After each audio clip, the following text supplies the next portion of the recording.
In the quiet suburb of Willowbrook, nestled among the whispering trees and sleepy houses, there lies a dark secret that haunts the dreams of those who dare to tread its streets after dusk. It was in this unassuming neighborhood that I encountered a tale so disturbing, so bone-chilling, that it still sends shivers down my spine whenever I recall the events that transpired.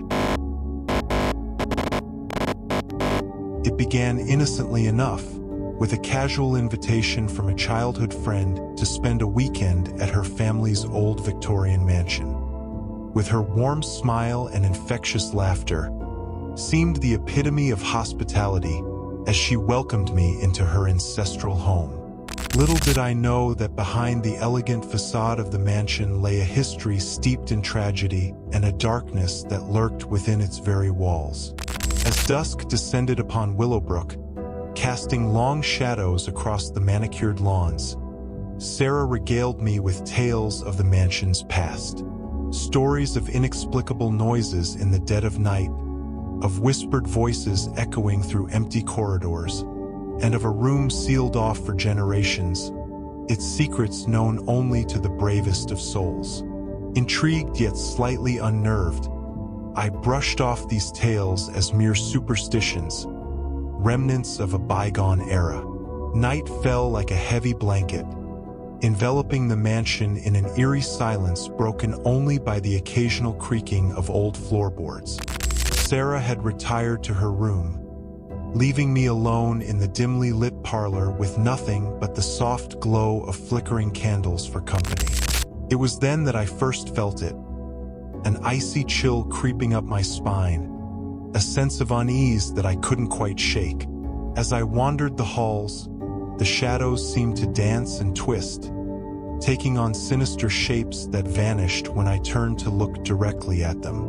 Rationality warred with instinct as I tried to dismiss my growing unease as mere paranoia. But then came the whispers, faint, indistinct murmurs that seemed to emanate from the very walls themselves.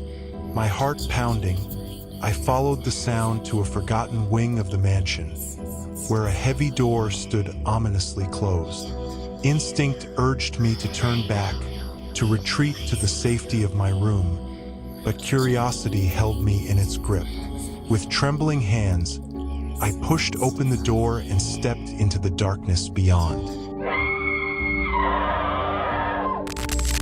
What greeted me was a scene straight from a nightmare. The room was shrouded in darkness, save for a single shaft of moonlight that illuminated a grotesque tableau. Figures, their features obscured by shadows, writhed and twisted in a macabre dance, their silent screams echoing in the stillness of the night. I should have fled then, should have run screaming from that accursed place, but something held me rooted to the spot. It was as though unseen hands gripped my very soul, compelling me to bear witness to the horrors before me. And then, as suddenly as it had begun, the dance ceased, the shadows dispersing like smoke in the wind. With trembling legs, I stumbled back to my room, where I barricaded myself in until the first light of dawn pierced the darkness.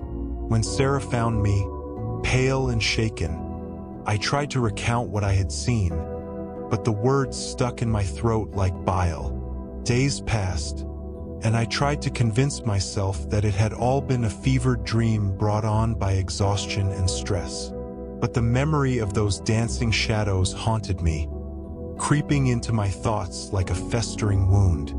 And then came the nightmares, vivid, visceral visions of unspeakable horrors that left me gasping for air in the dead of night. I sought solace in research, delving into the history of the mansion and the family that had once called it home. What I uncovered sent chills down my spine.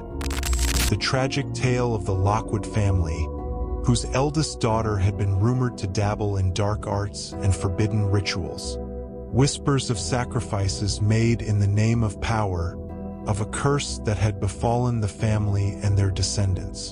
Desperate for answers, I returned to Willowbrook, determined to confront the shadows that had plagued me since that fateful night. Sarah, ever the gracious hostess, welcomed me back with open arms, unaware of the turmoil brewing within me. Together, we delved deeper into the mysteries of the mansion, uncovering hidden passageways and long-forgotten secrets. And then, in the depths of the night, the shadows returned. This time, they were more than mere apparitions. They were malevolent entities, hungry for vengeance. Sarah and I found ourselves locked in a battle for survival, our wits pitted against forces beyond our comprehension. In the end, it was Sarah's bravery that saved us both.